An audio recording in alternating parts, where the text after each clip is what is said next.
Groups of people are scrambling to buy food to stock up. This image reminds us of the terrible pandemic. Right. But what they face is much more terrible than the pandemic, because threatening them is a giant monster with tentacles full of sharp teeth. Why does it appear in the city? I invite you to watch the movie.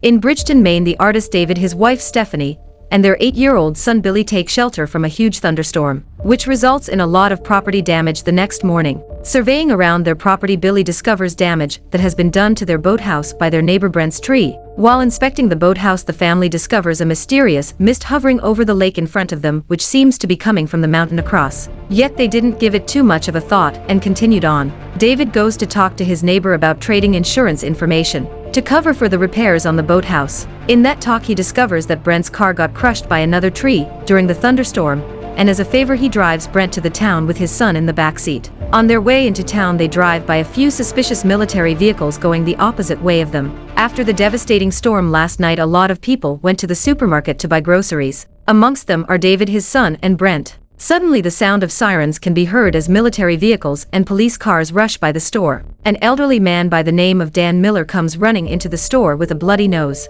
shouting that there is something in the mist, and it took a young man.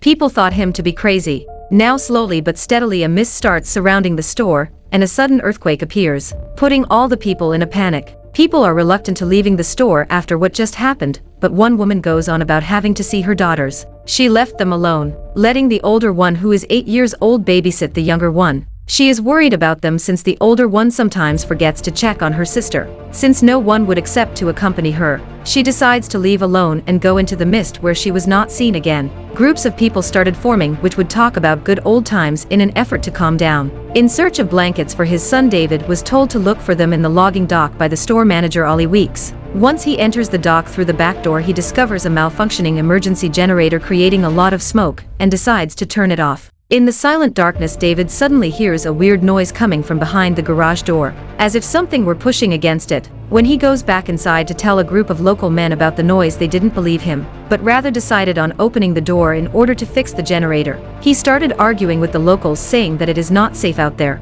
That upset one of the guys, who accused David of looking down on them and believing they are stupid. Against David's advice, the bagger boy Norm, trying to prove his bravery, opens the garage door, but is immediately met by a tentacled creature that grabs him by his leg. David and Ollie try to pull him out of the monster's grip, but fail to do so, resulting in the boy's death. The others barely manage to drive off the creature and cut off one of its tentacles with an axe before closing the door. While discussing whether or not they should tell the truth to everyone else in the store, they realize that it is not as safe inside as they think. Even after telling the customers about what had just happened in the logging dock, they still wouldn't believe, and just laughed it all off as if it were a bad joke. Their opinions changed, however, after showing them proof in the form of the tentacle they managed to cut off. After the store owner confirmed the existence of a threat, David and Ollie directed the customers to barricade the storefront windows. Mrs. Carmody, a religious fanatic, begins preaching about an impending Armageddon and how this is judgment day brought upon them by God, which scares the children in the store. Annoyed by her arrogance, Amanda Dunphy, a teacher, steps up and slaps Mrs. Carmody to stop her from talking further nonsense. In disbelief of the existence of any monsters, a group of skeptics led by Brent Norton decide to leave the store in hopes of seeking rescue outside. David tries to talk some sense into Brent, which ends up making his neighbor even angrier. Hoping to be able to obtain some weapons, one of the town locals volunteers to go out and try to retrieve a shotgun from Ambrose's truck. In order to find out how far he will manage to go, they decide to tie a rope around his waist. As the group walks into the mist, the rope starts to be pulled rapidly for some moments, before it stops completely.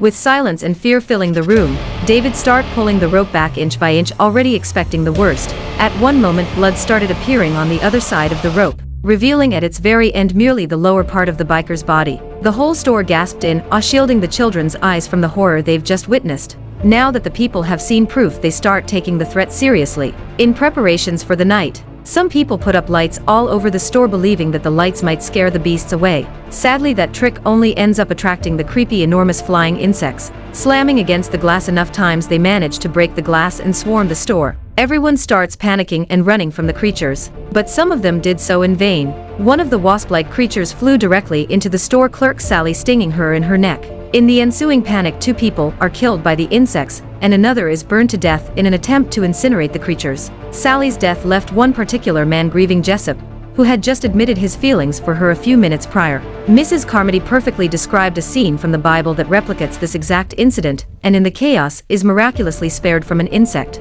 leading her to proselytize more fervently and gain followers among the survivors. Meanwhile, the store manager Ollie saves Billy's life by shooting one of the insects before it could attack him. The next morning, a small group led by David goes to the neighboring pharmacy in search of medical supplies and some other survivors who might have sought shelter in there. Amanda and others tried to convince him of the danger this idea poses, and that he could leave his son orphaned, but he believed it to be safe enough to get to the pharmacy, reminding them of how far the biker got before he was actually killed. Even Mrs. Carmody advised them against leaving, going off in a monologue of her religious talk, when she gets hit in the head by a can. It turns out to have been thrown by an ex-teacher, Irene Repler, who told her to shut her mouth. Going through the mist, they actually quickly got to the pharmacy. Since it was quiet inside, they believed to be safe. However, inside the pharmacy they discover the nest of giant spiders along with the dead group of people led by Brent. Their bodies were used as hatching ground for 1 million new spiders. They get attacked by the giant spiders, who killed 2 men using their burning web to skin and wound their prey. In an attempt to retreat, Dan gets met by another spider in front of the exit door,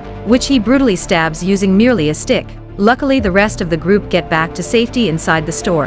Mrs. Carmody, who had opposed the expedition, uses this failure to increase her influence by offering protection from divine wrath to new converts. Many believers would start forming circles of prayer, accepting all new joiners. David recalls the unusual last words of the deceased soldier in the pharmacy, which were "I'm sorry," which leads him to believe that the military has something to do with this catastrophe. In search of the other soldiers that were locked up in the store with them, they find out that 2 of them had committed suicide, probably out of the guilt they felt. When confronted, the 3rd soldier, Jessup, reveals that a government project to discover other dimensions was underway at the base, and that scientists may have opened a doorway into a dimension containing the creatures invading the town. In rage of finding out these news, Mrs. Carmody's followers stab Jessup and offer him as a sacrifice. They expel him from the supermarket, where he is immediately devoured by a giant praying mantis-like creature. After experiencing such traumatic scenes, David's son Billy asks his father to promise him not to let the monsters take him. The next morning, David and his group, which consists of Amanda, his son Billy, Ollie, Bud, Irene Repler, and Dan Miller, prepare to leave the store to seek refuge from the crazy coven that has formed in the store. While everyone was still asleep, they try to go for the front door, but are met there by Mrs. Carmody. She claims to be God's vessel and preaches about God requiring a blood sacrifice to be pleased, portraying him as a monster. She demands that Billy be delivered as the next sacrifice. In the ruckus, David was ready to fight her in order to protect his son. However, Ollie guns her down first in her rage of insanity. He goes on to threatening her traumatized followers into standing down, thus allowing the group to escape. Despite his best efforts, he and 2 others get devoured by the creatures while trying to get to David's van. Luckily, at least Bud manages to run back inside the store. Only David, Billy, Amanda, Dan, and Irene manage to reach David's car in the end. In an effort to grab Amanda's pistol from the car, David barely escapes a monster's attack, but manages to get the pistol, which he believed to be of use. They drive off towards David's house through the mist, where he finds his wife Stephanie already dead and hanging from webs. Devastated by what he has seen, he decides to drive them all away from the town. Along the way, they pass by several abandoned cars on the highway and come across a colossal 6-legged beast. After driving for hours, they inevitably run out of gas. With no means of escaping the mist and terrifying noises approaching their car, David pulls out Amanda's pistol, suggesting with the look on his face that they should kill themselves rather than die a horrible death. As he counts the bullets left, he realizes they are 1 bullet short. He decides to spare everyone else the pain and be the one to stay alive and kill them. Right before shooting his son first, Billy wakes up with a pistol to his head, and a shot is fired. His wish to not be taken by the monsters had been fulfilled. For better or for worse, David proceeds to shoot the other 3 survivors with the remaining bullets before leaving the car, screaming in pain to be taken by the creatures. While waiting there, all of a sudden the mist starts to dissipate, revealing the vanguard of a U.S. Army armored column that is in the process of exterminating the creatures and restoring order. On one of the trucks, he sees the store people who were rescued after they had left, including the woman who had left to see her children. In that moment, David realizes that he killed his son and the other survivors for nothing and continues screaming in agony. The movie criticizes fanaticism like Mrs. Carmody that has resulted in several innocent people being killed and ended up harming themselves, thereby also criticizing people with hasty decisions. Impatient like David, he dragged people away without waiting for help, as well as shot for people with him. No one knows what the future holds, so think twice before deciding on anything. The movie ends here. Goodbye and see you again.